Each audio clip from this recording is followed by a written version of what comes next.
Okay, so when you open up this software on your desktop here, Ray Studio 2, it's going to Yep. bring up the screen here. If you want to confirm that you're connected to the data logger via USB, there's a button up here that says online. It's also on Hmm. the left here, so if you click online, it'll show you all of the live data. So EGTs are an easy thing to check because they should flicker around a little bit. Sure. Um, and I can see that all of it looks like you have two pressure sensors and two temperature sensors. So you have two EGTs and you have fuel pressure and a water pressure. And I looked at the data already that you sent me, and those all work. Okay. What you're missing is this here trim position. It says ERR, meaning that there's nothing plugged into it, and then Okay. some of the stuff for the ECU, which is all on the bottom here. So the air temp, the engine temp, the map signal, the injector time. There's a whole bunch of ECU data here because that, for some reason, I don't know if the cable that you have isn't plugged in. It's maybe you don't have a cable at all. Maybe it was just set up without one. But Okay. that's something I would add. The trim sensor and the cable for the ECU, that'll give you a lot of extra information. So we'll talk Okay. about that more at the end. When you Thank you. want to download data, so that I can confirm that all the sensors kind of work except the ones that you're missing. So when you Yep. click download here, now it's going to show you all of the different runs that you have still in the data logger. So you may have cleared the memory by clicking one of the buttons on the bottom here, but Hmm. it looks like July 23rd, which was 2 days ago. Did you use the boat, or maybe you just started it up? I started it. Because I pulled the heads to check the cylinders just as I do every race. Yep. And I just went out and fired it up. And I wanted to adjust the idle. I can't start the boat, as I said before, but we can talk about that some other time. But yes, I did start it. Okay, cool. So yeah, every time you asked a really good question, does it make sense to record all of that? And the answer is it's better for me because I Okay. get to see everything every single time you start it, but it's harder for you if you want to go on your computer and look through a whole bunch of stuff. There's a lot of data where it's like 200 RPM or 2000 RPM. It's Sure. not a race run. So I'll Sure. show you what that looks like in a second. We're not going to Okay. download anything here because we really don't care about YouTube videos. Um, so now, if you want to look at anything that you've downloaded, which you may have downloaded some stuff in the past already on this laptop, you're going to go back to your desktop here and click on this analysis button, and it's Hmm. going to show you every single run that you have here. So if you're curious on where it actually is stored on your hard drive, this is where it is. Aim Okay. Store Race Studio 2 data. So while Okay. we're talking right now, I'm just going to bring that folder up and I'm going to send myself some of the, because you sent me the most recent stuff, but Sure. it's under C.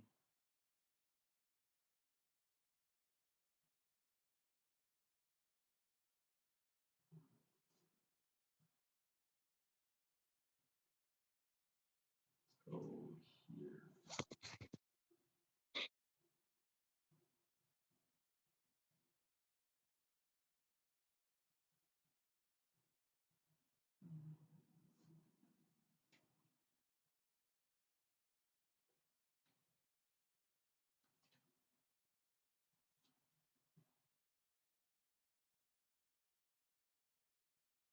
Okay, export.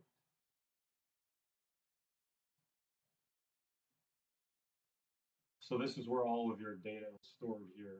I'm going to send that to myself in a second. From the birth of the AIM dash or from when? Everything that you've downloaded. So it could, Okay. we can look at it really quick here if I scroll down because you can sort by the time you downloaded it. But basically, June 28th is the Okay. last one that you have here. Okay. We'll see. I didn't know if there was the old owner's data on there. There could be on the actual data logger, but you didn't download it. Okay. So if you click on any of these, I'll set some of this up so it's a little bit easier for you to see. Into Yep. where a white background is kind of hard. Yep.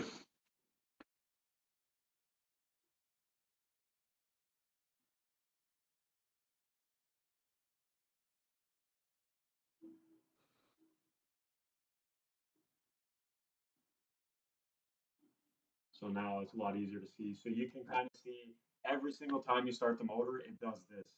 okay? I'm gonna set some Okay. stuff up here for the first time that you're never gonna have to touch again. But Okay, you thank can you. see it starts at time 0 on the bottom left. It Yep. goes all the way to 10 minutes and 30 seconds approximately at the end here. And that was one startup. This is one. So are those peaks me revving it, right? Yes, exactly. Okay. And that's the natural question that should happen is what actual data am I looking at? So it's RPM in this case. Let me.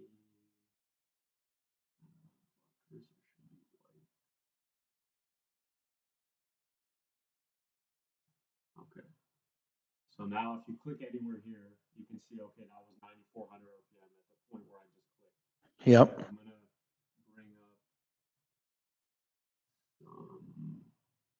So now I brought up a toolbar on the left that shows you all the stuff that was in the computer when we went online here, and you see all these different channels that it has here. These are all the Yep. data items. Now Yep. the same things on the left here. Okay. Okay. You can see everything here. So engine RPM is here. The next thing that people really want to look at is GPS speed. So I'll bring that up. You can see that it's a little optimistic in the scaling here. So it's 320 miles an hour. I don't think you're going to be going that fast. So we'll do and then for A little optimistic. yeah. And then this 10,000 is, you never I already looked at your data already and it's pretty fast to be honest, but you never really did any, in this particular run, you never did any full 800-foot passes. So I'll show you the easy way to like, okay, I want to look at something in more detail here. There's a little magnifying glass here. Yep. If you click it, you can just click and drag a section with the left Yep. button. And now I'm looking at a run. So I It want spreads it out. Spreads it out. I want to look even more. So now you can see, okay, when you punch the gas, which was right here, you're Yep. going 9.4 miles an hour, apparently, exactly when you're punching the gas, which is kind of why everyone argues about what physically is the time that you say. Like someone says, oh, I ran 8.1, I ran 7.9, whatever time. I don't really care because the way I Right. compare is very, very consistent. I'll set this up to 1.2 and 0. So this is now, I'll change the color to orange.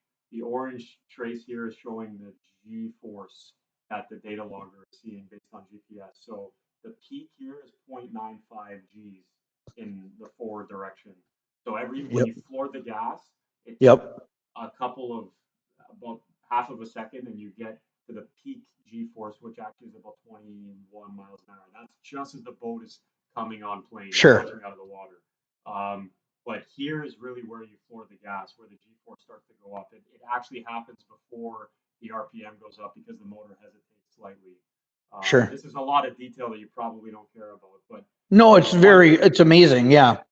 One thing to look at here is your prop setup.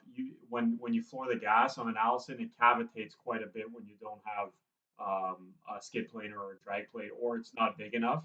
You're getting up to 7,153 RPM here. That's the peak of this yellow line. So I'll turn back off this number. That's the peak of the yellow line, which you're only going 18 miles an hour. Okay. Then once the prop starts to hook up, you kind of settle down to about 6,500, and then at the top end here, you're 9,500. But if I look at the distance that you've traveled between here and here, so I can just look at these 2 points, this isn't even 500 feet. You backed off before 500 feet. So for you to look at a run and say, okay, well, I'm only going 90 or 89 miles an hour and 9,500 RPM, that's frankly pretty shit for 800 feet, but you're only going 500 feet and it's fast. That's a pretty fast run. I can compare it to overlay. No, wait a minute. When did this happen? Was this in my race or was this me fucking around? This was on Wednesday, June 28th. So I don't know when you raced, but that would have been. Let's look at the calendar here. A Saturday? It's a Wednesday. No, that's me goofing around. And those are me making just. I don't want to stress the motor out. Yeah, I'm doing just kind of squirts, And frankly, the way that you test that's good enough for me. I don't need you to ever do 800 feet because the risk involved in doing 800 feet. Right. So right. 500 feet is more than enough. 90 miles an hour. The rest of this, if you look at the shape of this curve, I can kind of what's called extrapolate out and just draw a little bit more out here. I know this is the important part to understand how fast the boat is. So there's an example of that. I'll go to one of your more recent runs. Like, do you have an idea of it was Friday or Saturday? No, it was a Saturday. It was July. Oh geez, let's see. 3 weeks ago. Yeah, we were closed by so the 8th. Okay. So I'll just pick one of these randomly. It's a little annoying because every single time you start the engine, I it's know. a different run here. I can I change know. that with the way that you download it. It's fine. So here you can see it just started idle and did nothing. So we'll close that because it's not really useful. Let's just pick another one here. That's a minute and 7 seconds. Probably milling around, going from where Yep. you were stopped to somewhere else. Yep. The bottom here is a good way to check the entire kind of log. Open another one, 3 minutes long. Still same thing, not much. Another one. Maybe. I made 5 passes that day. Okay, so here's a pass. And this one would be 800 feet probably because I can see the RPM is the peak RPM in this case. So now it looks confusing because we have 2 runs over top of one another. I'll close the first one and we're only going to look at the second one here. So you got up to 10,100 RPM and 94.3 miles an hour. So it kind of makes sense because you were running in the 95-mile-an-hour class and you Yep. out. So let's change, since you got your big boy pants on now, we go 10,500. And you can see the motor's pretty much topped out here. You're flatlining, like for a 95-mile-an-hour setup, this is pretty good because you're flatlining here for probably about a second at the end. It feels like it. Yep. Yeah. I'm bumping the trim to keep it up, These are your EGTs here. I'll set Okay. these up. What were they? 902 and 935 at the end of the straightaway. That's it? Yeah. So That's rich, isn't it? Probably send me. It could be pretty rich. I need you to send me some pictures of the probes that you're using, because Okay. if you see how fast, just let me rescale this here. Yeah. And I fucked with some of this stuff, I'll be honest, the numbers, just trying to learn it, but So you're starting at about 200 to 350. The right bank, port and starboard. So the starboard bank will always run hotter when you're spinning the motor right hand like that. okay. Yeah, so you can see the blue. Well, let's change the colors here. Well, blue and orange are the 2 EGTs, and you can see Yep. one of them is always hotter than the other. That's Sure. kind of why one side of the motor always blows up. If number 5 piston is the most problematic one, if you Okay. ever stuck one, but Okay. you can see they're balanced. They both increase at the same rate, but Okay. how fast they increase is pretty slow. Like even 2 seconds into the run here, you're about 700 and 740. And then Wow. right at the end of the run, you're 900 and 935. So that's a combination of 2 things. You're pretty rich. I don't know what your fuel curve looks like. I can only see your fuel pressure, which is exactly 56.2. And you have a good fuel pump in it because I can tell the fuel pressure is like dead nuts level. I'll Okay. change this to green because green makes sense for fuel pressure. And then your GPS speed, I'll make a different color. And these colors will stay all the time, right? Correct. You never have to. Thank you. Just read my mind. Yep. I'll make this blue. And then tack signal on the mercury harness is gray, so I like to make that gray. Okay. And then your EGT, orange and red. So this is generally what you probably look at most of the time. Your water pressure, you can see here, I'll change the scaling because 80 pounds of water pressure would make the motor leak like a sieve. So 20. And we'll make that different color blue. So you can see that your water pressure when you're just idling in is 1 here. I'll make it so that you get a decimal point. Okay. 1 point.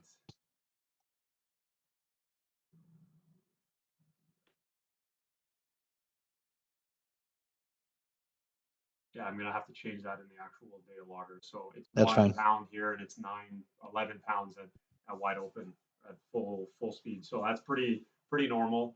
Okay. But the thing that you're missing for me to give you definitive information, is it too lean or too rich, is all Yep. the numbers here from the ECU. So like Sure. these are just 0. Everything says 0 because it's not actually correctly hooked up. So I would add that sensor in there. What sensor? there's a sensor that connects to the ECU box that you have. Yeah, I have all that. Yep. So I'm going to need some pictures to see why it's not working. It doesn't look like, see all these numbers here? Like these are the live values. Your battery voltage is 13.2, Yep. but all of the ECU stuff says error. So do you have a separate key switch or like a separate power switch for your ECU, or when you power Hang on, on. it's powering? Let me look. Hang on. Let me look. No, the only one that's not on is the fuel pressure or the fuel pump right now. Okay. Is there a dongle on the ECU? Like, if you send me a picture, I'll be able to give you better info. But if there's a dongle on the side of the ECU, it should be plugged in. There should be something plugged into the ECU that looks like it's going to the front of the boat. Yeah, well, I just plugged in recently, yesterday, I just installed a steam wheel. Okay. And then, there's another plug-in in the bottom of this that I can plug into my computer that will show you all the ECU data, right? Okay. So now I'm remembering. You have it's not a Mercury ECU, it's a Brennan one, right? Yeah, it's a Powers, and I did send you pictures of it. Yeah, that's right. Okay. Perfect. So that's the reason why this isn't working. You need a different cable for the Powers ECU in order to get it to communicate with this With what you're seeing particular now. logger. Yeah. The So could I Mercury have one, both of these plugged in at one time?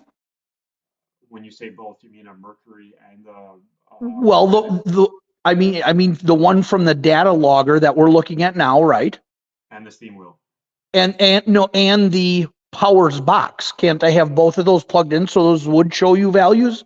Correct. Yeah, but I don't know if you have the cable that actually goes from the Powers box to the I data do. logger.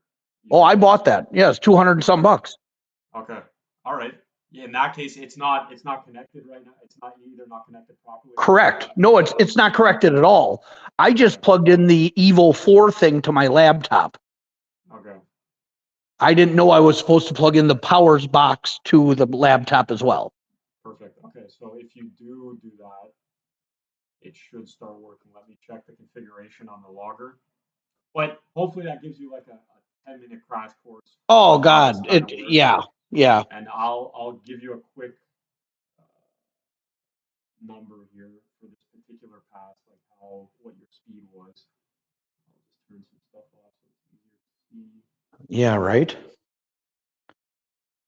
So will you and I do this? I mean, or are you teaching me how to do this right now, or are you showing me what you're going to do for me as I pay you? Basically the second one. I'm teaching you a little bit so you can appreciate what I'm going to do behind the Got it. scenes so that you Got it. know what's possible, because you might say, I didn't even know I had EGTs, or like a lot of people, they care about the EGT here at the end of the run, or Yep. a lot of time when you back off, if the motor's really rich, it'll flame out the exhaust cavity and the EGTs will spike. Okay. I see. People look at the max number on the Oh, data recorder, and it's dangerous because I care about the EGT right here. I don't care about it when you're backed off, right? right. But the Right. max will show the wrong value. So I you see. can kind of see. So exactly, this kind of shows it here. So this is your EGT at the end of the run, 901 Yep. and 934, but you can see it actually gets up to 902 and 935. It continues to go up even though you backed off, just Sure. because of the fact that it's flaming a little bit of the Yeah, exhaust. it's lean. I would think at that, but Yeah. it's not getting gas and But it's lean because you're going 10,000 RPM with no throttle on, so I sure. don't really care that it's lean at that point. Okay. Okay. Let's So overall, because I feel like we're going to end this call in the next minute or two, which is I'll pay you for whatever. Again, I don't want to say that again, but just say, Chris, you owe me $300 for, and I don't really care. But so I lost my train of thought. It went away. Age. How old are you, Andrew? I'm 34. Okay, yeah, perfect. I'm 50. I'm 54. Okay. So what I was going to say is, from what I heard you say, overall, the motor's running good. Things look decent. In this latest pass, yeah, this is the last time you ran the boat. I can see here in 800 feet, you did 8.4 seconds at 95 miles an hour, which in the classifications that we run, this would like beat or win a lake racer class, which is pretty close to what an amazing lake racer boat is pretty good pretty close to what a 95 mile an hour boat does. And you were doing 94.1 miles an hour at 800 feet. So I was doing well. Yeah, it looks like the motor's in good health. It looks like the prop is cavitating too much coming on plane. So is So that, here's, let me just touch base on that while I can, and again, charge me accordingly. My trim, my trim pump from Alex, from Ox Performance, there's been a couple glitches with that, and I have it on 36 volt. I have 3 anti-gravity batteries, and it trims very, very fast. Now, I think to myself, when I hear cavitation, Bill Gore would tell me, lower the engine a little bit. I'm maybe a half inch above, and he would say, lower it. Is cavitation lowering the engine, or is it more the Ronnie Gilbert prop is wrong? Both. I wouldn't say the prop is wrong. Lowering the engine will improve the cavitation. If this was a lake boat, I would say generally you want 10 pounds of water pressure at top speed. You have 11. On a drag boat, I wouldn't give a shit if it had 0 pounds of water pressure. For 10 seconds, it's not going to blow up. You need the water Wow. pressure when you're cooling down after the run. If you ran the motor high enough that it had no water pressure, I really wouldn't care. For 8 seconds, it's not a big deal. Sure. But I'm not going to say the prop is the culprit here. It could be the trim, and part of the issue is that if I click on trim here, which you in the data log, nothing's showing up. It didn't record anything for the trim. So especially when I go back here, I thought I don't have the trim indicator thing. I thought I don't have that. yeah, I don't know. From the pictures you sent me, it's hard for me to tell, but you need a trim indicator for me to give you better Yep. information on how fast it's actually trimming with your trim timer and the 36 volt and a good pump. And does that mean I need a cord from my Evo 4 to the back of the boat, or where does that physically attach? Yeah, so you have one available extra position. You have 5 inputs on the Evo 4, and Yep. one of them is already configured for trim, but there's nothing plugged into it. So you need the sensor. You could already have the cord there, and you just need the sensor, but the cords are like, I'm gonna say $40, and the sensors are like 320. So Okay. I would recommend adding that. I'd recommend Okay. plugging in the ECU sensor or the ECU cable that you already bought from Rendon. Yep. To download that, and then from there we can actually start changing numbers in the ECU Yep.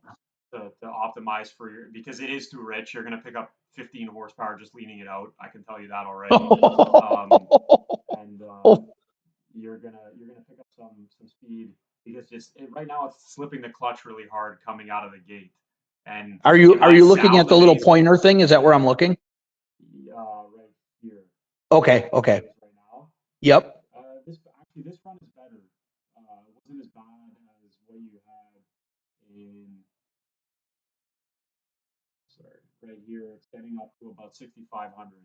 So the Okay. a S3000 porting makes peak torque at like 56 to 5,800. So that's Yep. kind of where I'd like to see the motor cavitate to when you start flooring the gas. Okay. It sounds good like this and it sounds fast, but you can see that the peak acceleration force here. So if I go GPS here, this is showing you how hard the boat is physically getting pushed by the engine. So Yep. 0.92 G's. Okay, if you think about like a good Allison will do about 1.1, 1.2, a good XR with this type of engine. If you had a really lightweight one, like I don't know, the entire package was around 1,050 pounds, it would be Yep. 1.4, 1.5. Wow. Wow. Okay. So the initial hit can be improved. Leaning the motor down a bunch will help the initial hit, number one. Yep. Yep. And just tuning on the prop, the engine height, the trim timer, all of that. That's kind of where I can give you good information. Like this is what the data says. This is what you need to do when you go out and test it. And okay, yeah, this is faster. Let's keep going in that direction. Okay. Okay. So do I make changes from what you've just told me? Do I do the steam wheel? Do I, you know what I mean? I guess tell me the next step. So the steam wheel will only adjust the fuel curve everywhere. It's kind of like putting smaller jets in a carburetor. I get it. So if you want to make micro adjustments in the fueling just below between, let's say, 5,000 and 7,000 RPM, but you don't want to Yep. change anything at the top end, Yep. you need to actually reprogram the ECU, which we can do for you as well. If you have the Sure. tuning cable, I can log into Yep. your computer and change the numbers. Um, Okay. but yeah, it really, I would recommend getting the right sensors plugged in. You have most of them already, but the trim and the ECU, once you get Yep. those, you can really start doing testing where all the data that you need is there. Okay. Okay. So how do I know if I have that trim sensor or not? Where do I You're look? gonna look Can you tell by the somewhere on pictures? the mid. Actually, I'll look closer at the Oh, pictures. I don't have anything on the mid, any sensors on the mid. I just have, yeah. Uh, No, I don't have a trim sensor then. so it could have a push-pull cable, like you know how some you have an older style 12-inch mid. Uh, so you sent me a picture. Do you have an analog trim sensor? Like Yeah, something, I have a stainless marine yeah. So that trim. stainless I just marine, have a, that Morse cable that goes to the stainless marine, or yep, the trim indicator cable, look somewhere in yep. the front of the boat. If there's something that kind of looks like a mini uh, shock absorber attached to it, it'll look like a long, skinny pen, pretty big actually. Okay. So if it Okay. has something like that, that's a digital sensor. If it doesn't, then you're gonna I have don't to have that. add the sensor. Okay, I don't have that. Do you sell that? we do, yeah. Okay. Well, there we go. That's a start. So I do need a trim sensor. Yeah, I don't have that. I'm Okay. almost certain. Yeah. Yeah, so step one would Um, be I'll figure out the length of that you need because I can just do it based on the pictures. Try and plug in the ECU cable that you bought from Brendan already. do you want that done right now or next time? Sure, if you can do it now, but it depends on how, if you just want to connect it temporarily, or I don't know if it's in the package still or you have it in the boat, it's just not plugged No, in. I have it fairly handy, I believe. Um, you know, let me, hang on. Yeah, now I get kind of jazzed up looking for it. You know what I mean? Um, on cord. Oh, you know what? It might be on my laptop area.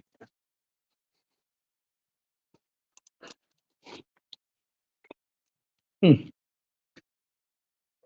Oh, Andrew. And I'm organized. As you can tell by my shop, I'm fairly organized, and I'm still kind of.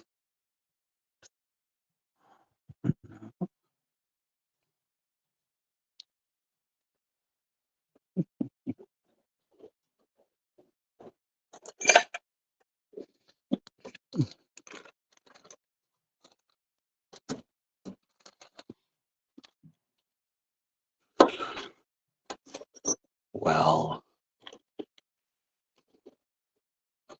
yeah, I'm not. I know it's here, and I'm just kind of a little anxious looking for it, if you know what I mean. No, no problem. Honestly, find it, and then it's as simple as calling me back or sending me a message on Facebook when you have it plugged in, and it's just a matter of me checking to see when you go online here if these numbers show something. Okay. Uh, Show you something that there's room for improvement with. You mean? Yeah, I want to make sure that it's connected and it can record the ECU numbers. That way we can start tweaking the fuel map. Yep. Yep. Yep. Oh, fuck. I know it's here, man. And when you say the efficiency of an Allison pulls 1.2 or 1.1, what if I wanted the fat? Is it a QS1? Is that the boat to have? It's a good question because we have customers with QS1s, we have customers with ER20s, we have customers with S. Honestly we're partial to STVs because most of the fastest boats that we've set up have been STV drags, but we have them all. And an Allison, honestly, on the initial hit, they're pretty good. A lightweight Allison, they hit really hard compared to all of the other boats, just because of the Okay. hydrodynamic lift compared to an STV or a tunnel hull. Okay. But you pay the penalty at the top end to some degree Okay. because you don't fly it the same way that a tunnel haul flies. Sure. Allisons are Sure. really good in the short track, and you can make them Okay. lighter, to be honest. But if you Oh, wanted the fastest boat, it's hard for me to give you a definitive answer. In the 95-mile-an-hour class, I'd pick an XR or a STV Mod VP or an STV drag. I think it's overkill. A DR or a QS1 in the 95 yep. mile an hour class, you're not going to really gain that much of an advantage. If you're doing 105, then that's something different. Okay. Yeah, I know it's hard to beat Tommy Johnson with his carbon STV. You know, he comes out so hard, man. I'm still looking for that cable. I know it's here. I mean, I wouldn't get rid of it, of course. And what Well, kind of like is there? There's a weight limit for your class. No, that's pretty much the. no, there's no. We don't weigh anything, and that's the next step. Is I'm probably 275 pounds, and then the boat when I bought it from Alan Trantham. Do you know that name? It rings a bell, yeah. Yeah, he's an old school guy. He bought the boat new, only ran it a few times, but he was running like a 1,400-pound class. So he made, like the fuel tank bracket. It's like this Yep. big aluminum bracket that probably weighs 10 or 15 pounds. Okay. And I got to get some of that stuff out of there. And, it's just kind of a work in progress, I guess. Yeah, I'm going to have to call you back or find it. And, I know I'm looking. Oh, you know what? Hang on. I think it's in this AIM box. That's where it is. Oh, darn it. Yeah, I bet you it's here. Yep, I got it. All right, give me 1 second here. I'm assuming your background, you have a XR02 as well as a lake boat. I have had 2 of the 2016s, the last ones they made. Yeah. I own the red one. I don't anymore, although I'm trying to buy it back. I own the red one and I own the blue, Bahama blue one. Okay. And I'm actually have access to the 2016, the white and black 2016 XBO2, the only one ever built with cable steer. That he's told me what it would take to buy, and we're kind of in negotiations, if that makes sense. Yep. I'm plugged in now. You should see something. So what you plugged in might be the cable for reprogramming the ECU. Oh. That's something different. That allows us Oh. to connect to the ECU and change the numbers in the ECU. What you need is a cable that connects the ECU to the data logger, like the EVO 4. Oh. You've just connected a USB cable. I heard it chime in when it plugged in. Oh, You connected okay. the one that you can reprogram the ECU with. We need the one that communicates with the EVO 4. Okay. And that's Use like a a separate 4. cable. No, I got it right here. That's that like 4-prong thing. It's a Yes. square. And I have it. I'm holding it. It says ECU. It's taped right here. But you're right. With this Brendan Powers thing, he doesn't have a fitting for this. Unlike my A6 box, I can just plug it into the A6 box. Correct. So the A6, it'll work exactly as is. If you just put an A6 on the motor and you plug that cable that you have in your hand into the data logger, it'll work and Yep. record. For the Brendan one, you need a specific cable that Brendan sells. Oh. So I don't have any right now, but I can get you one, or you can go through him and get one. But Let me ask you this question. Should I just be taking this Powers box off and putting on my A6 and you can figure that one out for me? Absolutely, yeah. It's up to you. I mean, I mean, if it's easier for you and I'm going to go faster, what do I care? Okay, that's fine. I mean, it's a great A6 box. It should be fine. Do I unplug this one right now and plug the A6 in and do what you're telling me? Yeah, you can do that. The one other thing I will say is you need another cable to tune the AC, unless you want to constantly ship your ECU to and from me every single time you want to make a change. Oh. You need another cable to tune that. So it's not the same cable that Brennan has. Brennan does Is that this, intentionally, so you have to buy the shit from him. But yeah, well, is it the bottom fitting here, that little brass thing? No. In the A6, that little brass, where would you plug in that cable to adjust the map on the A6 remotely? it's the same connector that it's the 4-pin connector that you plug in for Oh, the ECU. So okay. yeah, you wouldn't be plugging in to program it when the motor's running. You'd have the motor off and the data logger off, and you just reprogram the ECU and then plug the data logger back in and then go run the boat. Okay. The I'm gonna Brennan send one is you, 2 separate ports. I'm gonna send you a picture of what camera is not working right now. We might need to close another app. Oh, Probably Facebook here. yeah. So anyways, should I plug this in? Should I do it?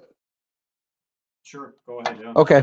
Okay. Well, I'm just gonna unplug the, Plug the Mercury ECU in and yep, plug the cable in, and we'll see if that works. unplugging that. Just want to get these pins lined up. Where the hell are those two things? Okay. Generally, I'd recommend turning the power off when you're swapping ECUs, but I was just gonna say that. Yeah, hang on. Let me do that quick. Off. You can probably tell. So.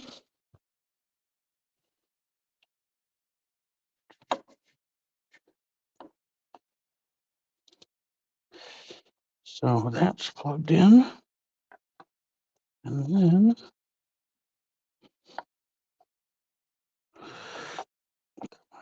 Bugger.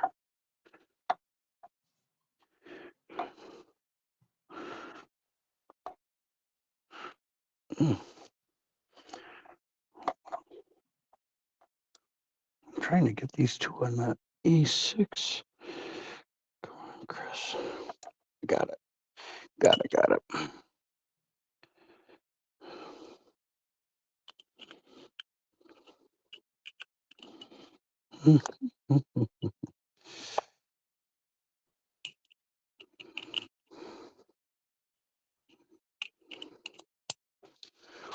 All right. I'm plugged in both spots, and now I'm going to turn the power back on.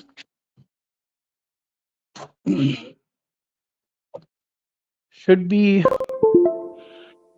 it. So you can see now all these numbers don't say ERR. I can tell right. You don't even need a 4-button tester for me to see this number here. Yep. ECU set to 97. Is that good or bad?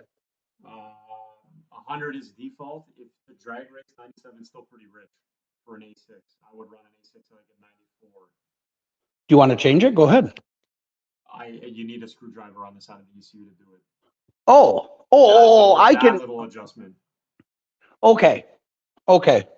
But that's something you would do at the beginning of every day. Like I wouldn't suggest if you raced when it's 15 degrees, or sorry, Fahrenheit. If it's 60 degrees outside, I would leave it at 97. If it's 90 degrees outside, I would go down to 94 or 93. Got it. But this, you can see it works. So if you have this ECU now plugged in and you want to go run the boat, we can adjust the fuel curve on it. If I take the powers box off and put this A6, I'm not going to hurt anything. No, the motor will run on the A6 fine. Will it run as good as it was with the powers one? Probably better, to be honest, but I don't know without looking at the map that you had in the powers one. It's hard for me to say. Okay. Well, all I care about is I'll switch these. I mean, that's not hard to do. Now it's just bolting it. I already switched it electronically. I just need to hook it up and the Tygon hose, right? Yep. And then, so I can go out and run it like this, and I'm not going to hurt anything. Correct. Yeah. Okay. It's pending that you're running C16, the 97, the fuel curve that's in an A6. It's fine. Okay. Fine. And I'll tell you, it's going to be, as you know, probably up by you too. It's going to be real hot over the next week or two. So next time I run this boat, it's going to be probably 85 to 90 and humid. Okay. So I would go down to 94. Okay. Which I'll set up on your screen so you can see that. This is what your dash looks like. I'll show you if you want different numbers on the dash. This is a good time to talk about it. I've messed with these, and I'm glad you're going to do it because I've messed with it probably to the point where I probably went wrong ways in certain cases, and I know there's options for alarms and such, and The other benefit is so you can see all your shift lights here go 8,000, 9,000, 10,000, 10.5 to 11. Okay, so and then you have EGTs left and right. 1250, okay. in my opinion, is too high. Water pressure 48. You want it less than, I would say fuel pressure. Actually, water pressure, I don't really care about. Fuel pressure less than 48. Battery less than 12. Map sensor. Okay, and then the ECU trim less than 94. Okay, so you have water. And what happened? Do lights come on if it's less than 94? Is that what happens with those? Okay. Correct. It's an alarm light, yeah. So if I see a light, I should be careful. Yeah. Okay. It doesn't mean back off, but especially when you're cruising back to the start line afterwards, Yep. if you see a light, something's bad. Okay. Okay. So your ECU trim will show up. You see these four buttons on the bottom Yep. of the screen here? I'm just Yep. going to transmit this to the logger here. But Yep. these four buttons, the one all the way to the right says view. If you click view on it, like if you climb into the Yep. boat and just click the view button, it'll cycle through the numbers on the bottom and it'll go between EGT and ECU trim. So it should Okay. stay 97 if you do that. Okay. Okay. So that way, when you go test, if you want to make the ECU leaner, it's just a matter of going down like counterclockwise on the screw on the ECU, and you can Yep. look at the dash and say, okay, 97, 96, 95, 94. Okay. If you Oh, have it'll four show up on buttons, the dash. it'll show up on the dash. That way you know exactly. And the other benefit is I can see in the data log when we go and look at the computer here, I know exactly what numbers you're running and you don't even have to write it down in a notebook or anything. It's all recorded. Thank you. Yeah. Okay. So click transmit.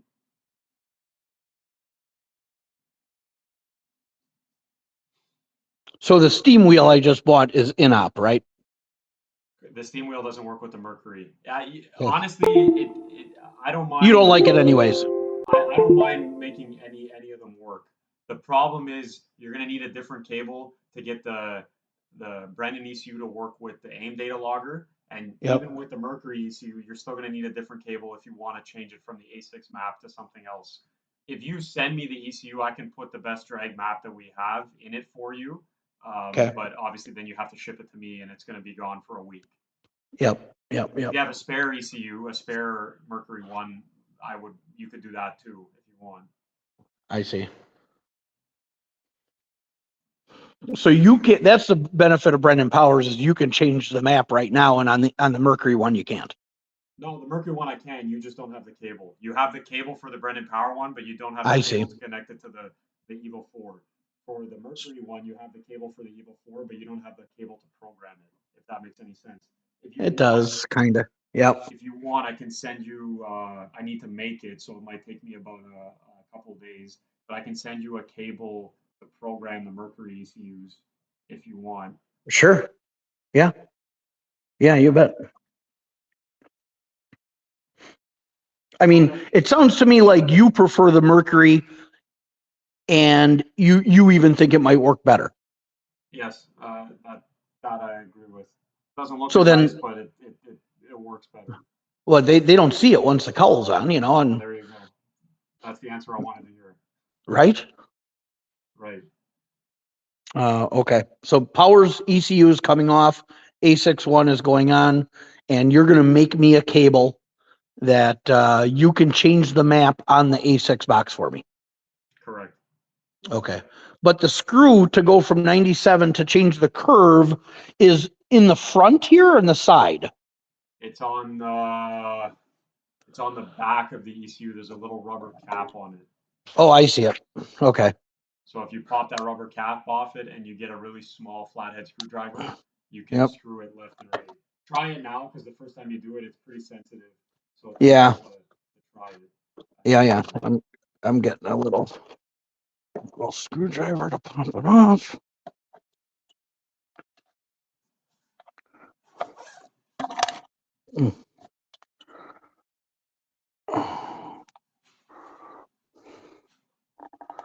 Is it that tiny, that little black thing? Yes. Holy shit. Let me get a smaller screwdriver. Yeah. You're gonna need like a precision Yep. ruler screwdriver type thing. I got him. Let me see here. I'm embarrassed to say I need some magnification. So when I do it, you're going to watch what I'm doing, or do I need to see? I can watch. Just give me a second, because the computer froze here. Okay. But you can look at the same time. If you look at the dash, it should say 97, 96, 95. Counterclockwise is leaner. Clockwise is richer. I just can't see the dash from the back of the boat. So let me. Yeah. Okay, give me a moment. Yep. Wait connection. Just trying to get the computer back online here. Okay.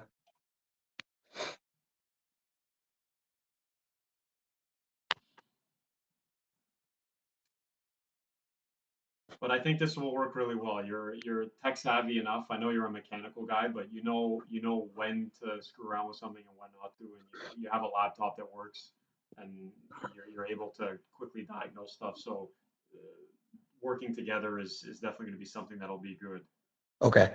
Yeah, I mean, if this was the simplest machine on earth, like a Honda CR500, I mean, I raced those on the ice in the pro class for years. I mean, I've taken it to dynos, my buddy Joe Benner, who just crashed his KTM Supermoto real bad, is in the hospital. But when I took mine on his dyno, he said, I've never seen a 500 jetted so perfect. I mean, I get jetting. I mean, if these were carburetors, no problem. I'm your guy. I know lean run on. I know all of it.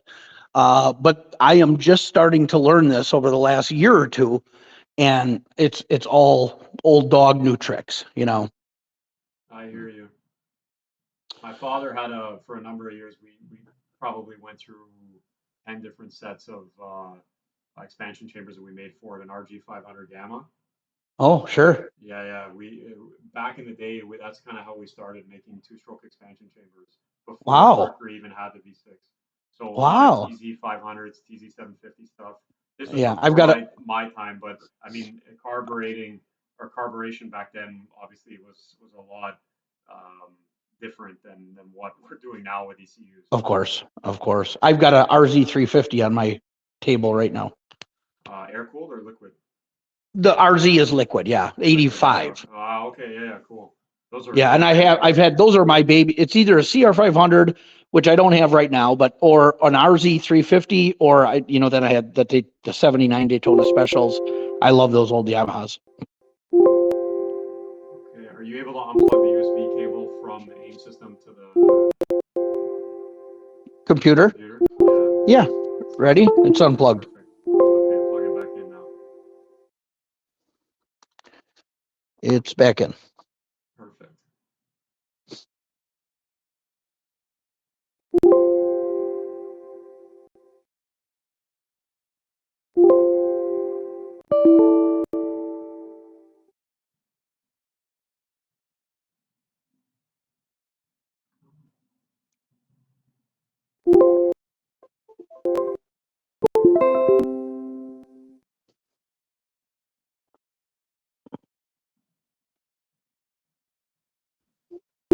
This is something I'm doing. I don't think so. Unplug it again. Yep. And plug it back in. Yep. And maybe if you can cycle the power to not the Sure. computer, the key switch power. Yep. Off. Yep. On. One thing that helps a lot, it sounds like your fuel pump obviously isn't running because you have it connected to a separate switch, which is good because there's a lot of this type of stuff where you need the power on to connect to the computer. And okay, so I run that Speedwire dash So they're all individual toggles? Cool. So you can see this number here on the screen says 97.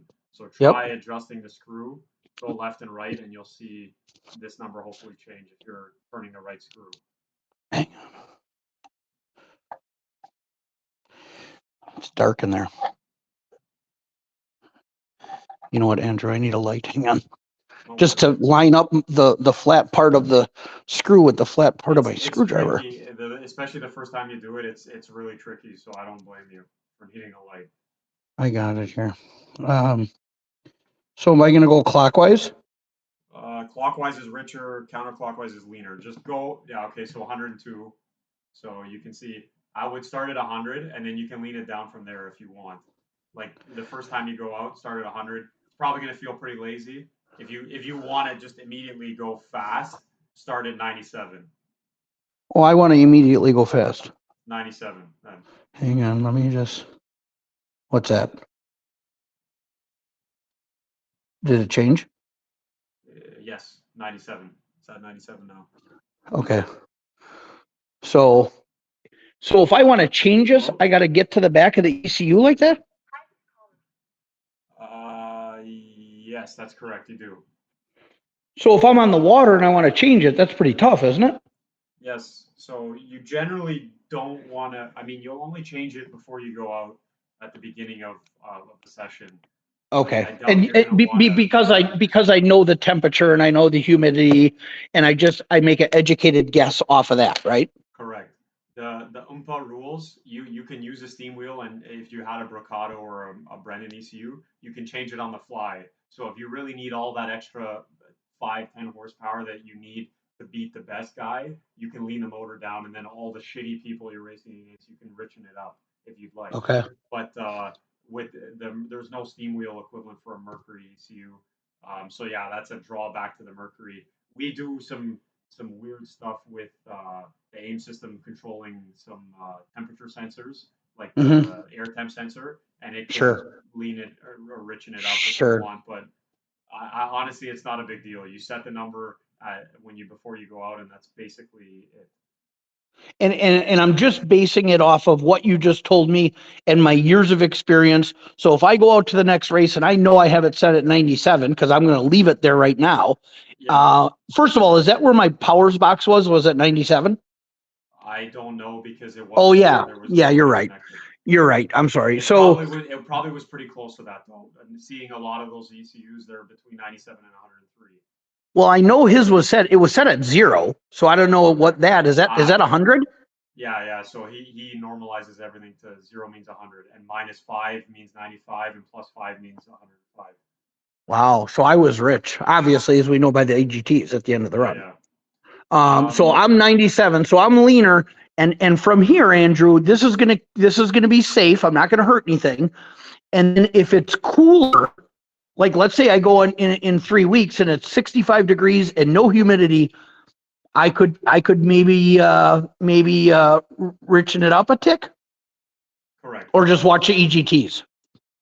The EGTs are still going to look safe, honestly. Okay. I'd like to see if you can pull one of the EGT probes out of your motor. Yep. If they're Brendan ones, they're slow to respond. So they're Okay. not going to be as hot as you think. They'll only get to like 950 max. So I wouldn't worry too much. But yeah, look at the EGTs.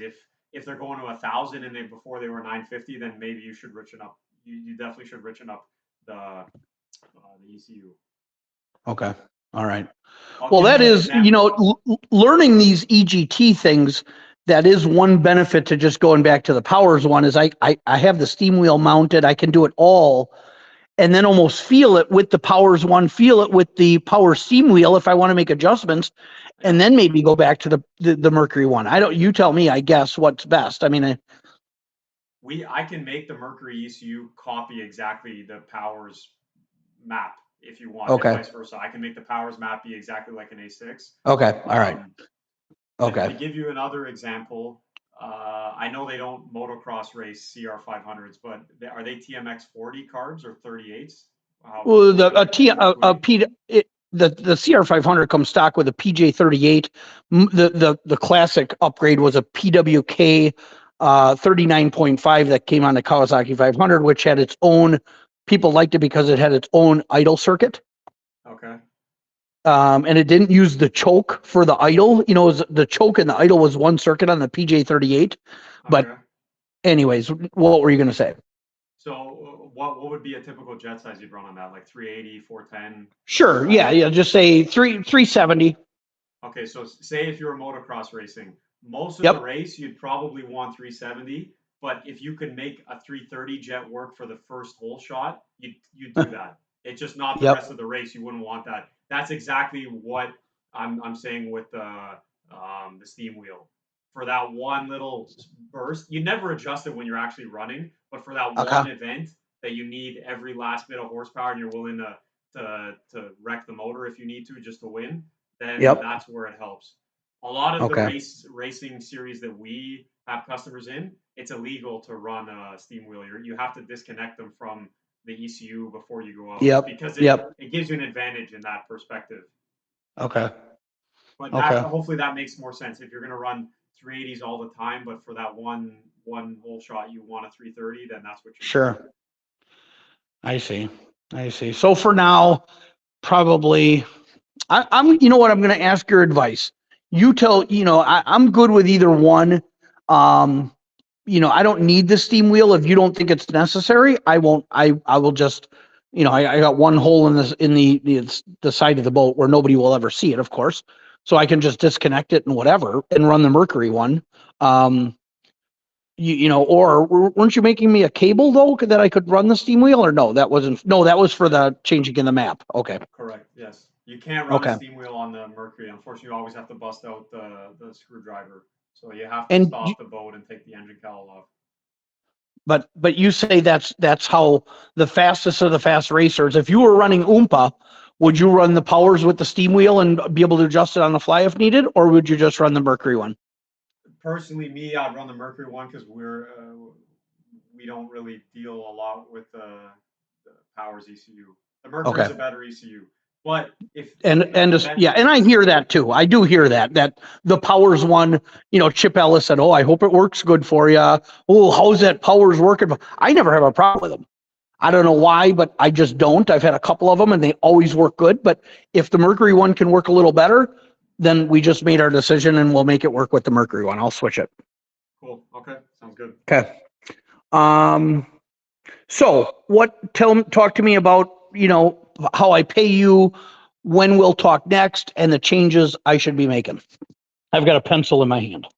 Okay, I will send you a link to our website where what I would think would work the best for you is we have what's called like a premium club membership for our racers, where you basically get to do this per month as much as you Okay. want. It's $100 a month, and it Yep. continues in perpetuity. Sure. And if there's extra parts that you need, like if you need to buy a trim sensor, obviously you pay for the parts. Does Of that kind of course. sound fair? $100 a month. Yeah. Yeah. And do I pay this in for the 8 months out of the year I'm not racing? It's up to you. If you're doing testing, you can cancel it during that time period. But most of our customers just do it from like April to October type thing. Oh, for sure. Okay. I just didn't know if for the 6 months I was snowmobiling that I was paying you $100 a month. No, no, no.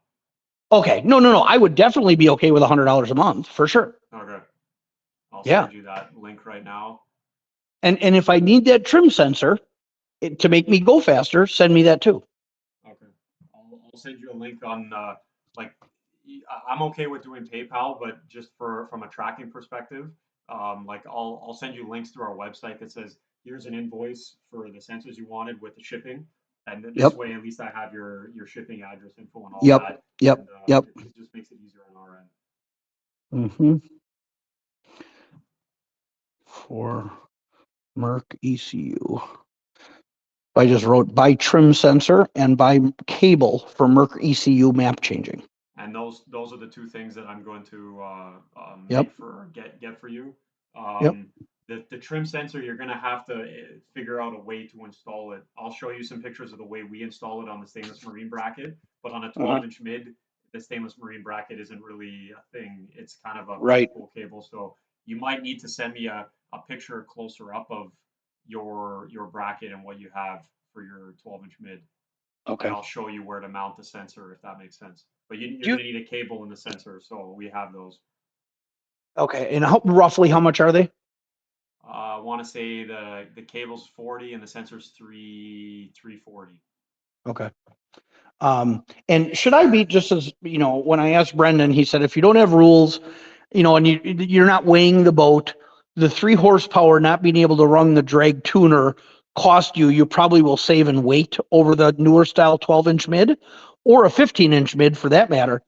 Do I have the best midsection on here for what I'm doing with the F1? I found an F1 tuner per Bill Gore for whatever that's worth. He's not a friend of mine, but I know him and he shows up at some races and he's a self-prescribed asshole.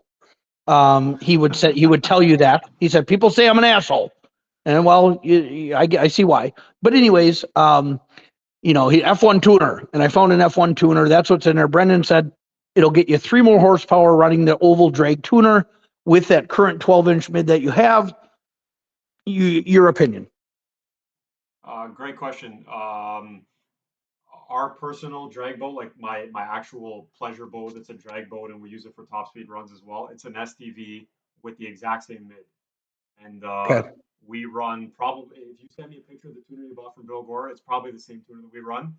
Top Okay. speed wise with a stock drag, our STV does 139 miles an hour, and we're putting nitrous on it, and we're trying to break the Mike Dixon record right now. I'm not changing the tuner. It's this. We're going to run the same tuner. The The same mid you F1 have, tuner. correct. The newer the problem is the width of the mid you have. The newer oval tuners will not fit inside your mid because the casting is too narrow. The newer Yep. mids are wider. But if it were up to me, the amount of money you'd have to spend to convert to a new style mid, I would much rather spend the money elsewhere. You're just going to spend another $1,500 on a tuner and $6,000 on a mid, and then you have to sell what you have or keep it around. I don't Yep. know. Yep. Yep. The $7,500 spent towards other parts of the boat will make you way faster. Okay. That's my opinion. So it's not a huge mistake. Obviously, it's pretty close to doing the right thing that I'm doing. Correct. And the setup you have is lighter. So to be honest, Yep. the motor might not make as much power, marginally Yep. different, but you're gaining 5-6 Okay. pounds because the mid is actually lighter too. That's what I was talking to Brett Williamson about that. He said, I personally, the more weight you can get off the rear end of an Allison, the better. Yep, absolutely. So, okay. And a 200 case, fine, whatever. I don't know. Bill Gore says he likes the extra little bit of width of the gear case, but I know that's a debate. Yeah. I'm looking at the case right now that you have, and it looks like you have the Allison mod done to the skeg. Yep. You'll gain speed with an XR6 case for sure. I mean, we've had cases that we've locked out. Is yours shiftable still, or it's just locked? Joe Parachesi, my buddy, made it shiftable, but I don't shift it because I don't have enough throw in my shifter arm. Okay. Up at the top, I only can get like forward and neutral, and I just said, "Fuck it, I'll carry a paddle in the boat, and I'll paddle myself backwards if I have to." Yeah, I personally back to back, I've seen the XR6 case worth something, but looking at your data and comparing it to some of our other customers with XR1s that have XR6 cases, you're pretty much in the ballpark. You're not in the ballpark. You're definitely at the front of the ballpark. Okay. So Okay. I don't think it's a worthwhile change. Okay. You have 1 Okay. and 7 gears in it, I'm assuming, based on Correct. like what kind of Correct. pitch you're running, a 21 or 20? I'm running a 19. I'm running a Ronnie Gilbert 19. It starts life as. Okay. Oh yeah, I guess 95 miles an hour at 10-1. Okay, yeah, it makes sense. Yeah, and I've got a beautiful JC coned 2-1, but Ronnie Gilbert said no, 1.87.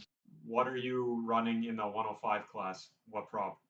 I'm not running. I never run the 105 class. Ah, okay, you're only running 95. Okay.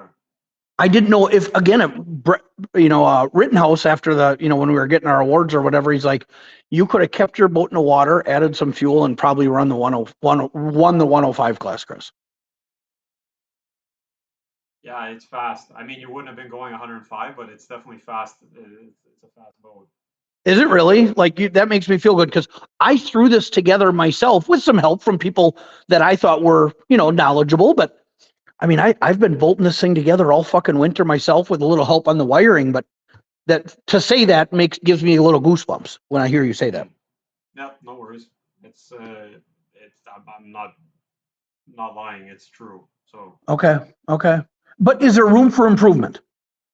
absolutely, yeah. The trim is the biggest part. I think looking at a trim indicator, like you might have a trim indicator that goes 0, 1, 2, 3, 4, 5, 6, 7, 8, 9, 10, and you say, Yep. oh, I need to start just a nudge above 4, and that's where when I floor the or a nudge above 3, Yep. whatever it is.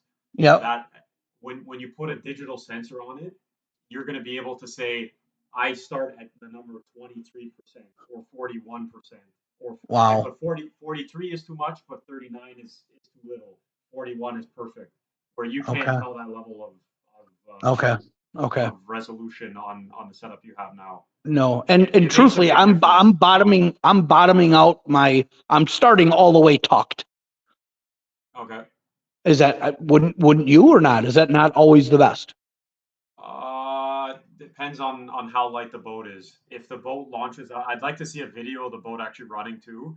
But Okay. if the boat launches out of the water really, really, really fast, like a lightweight outlaw boat would, I would start with the motor neutral, and then Wow. you have a slight. The reason is when you want it to launch, you don't want the boat to launch and plow the nose into the water. You want it to launch out and carry the nose in the air, I know. I know. like a Mine's shotgun. slapping down a little.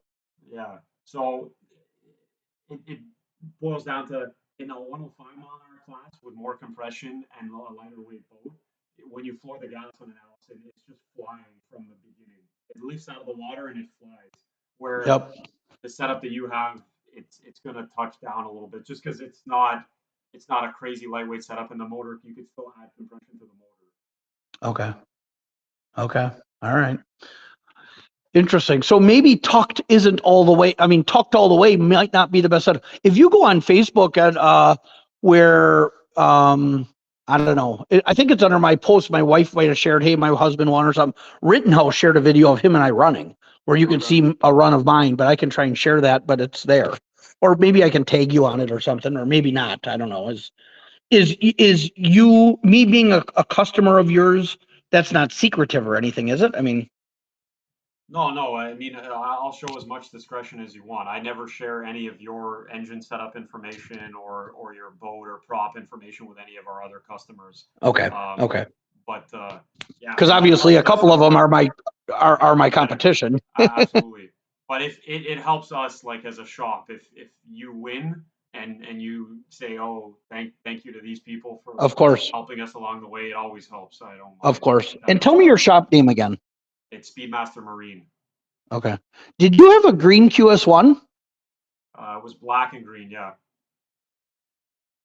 And you sold it like a couple months ago. The sale never went through. If it actually sold, then it was a different boat. I'll send you a Okay. picture of it. I messaged you trying to buy that boat. Oh, maybe that was. Actually, the customer got cold feet. He never ended up wanting to sell it. That's what happened. Oh, it wasn't your boat. Uh, no, it was a customer's boat. But basically, it's our shop boat. Like he doesn't even drive it. We drive it for him. So he owned it though. Okay. I'll I show you. remember seeing it go before I bought my Allison and was like, yeah, I'll buy that, you know. Yeah, yeah. Let me see if I. Yeah, it's got a newer style 12-inch mid, and Yeah. it has an AIM steering wheel. Mm-hmm. There's a picture of it. Yeah, I guess it's mostly green, white, and black. Yeah. Yeah. I messaged you wanting to buy that boat. Okay. Yeah, unfortunately, it never. Well, I mean, potentially he might sell it in the future. I think he's 63 years old now, but he's still racing Yeah. it, or we're still racing it for him, I guess. Okay. Do you love the boat? Would that boat be faster than this Allison in 800 feet? Yes.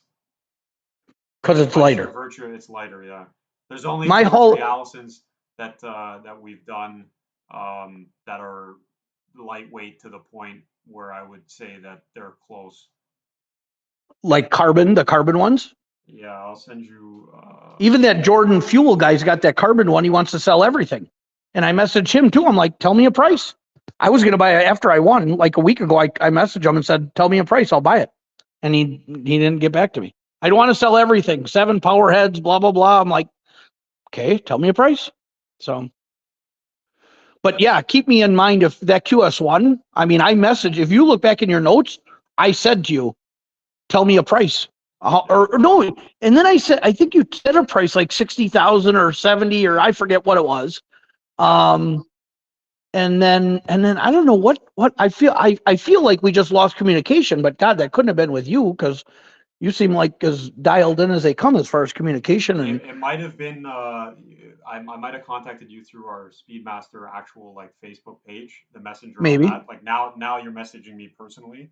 So this is Okay. the easiest I way to get see. a hold of me because there's other I people see. like, there's other techs in the shop that, Of course. are doing work. So, Okay. Anyways, when that green QS1 is available, let me know. okay, definitely will do. Mm-hmm. Mm-hmm. Yeah. Okay. Where are we at? What should I do? Did you say PayPal or how do you want me to do this? So if you click on the link that I sent you, on, you don't have to do it immediately. Like let's end the Sure. call and you can do it later Yep. tonight or whenever after Yep. Yep. Yep. dinner and stuff. Click on the link and it's going to show you it's 99 Canadian a month, so it's actually only like 75 US a month. Okay. And basically that gives you the ability to do these types of calls whenever you have a race event type thing. Okay. Okay.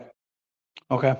And I'll send you the Um, recording of what we like. I've been recording everything we've been doing right now, so I'll send that to you yep. right now.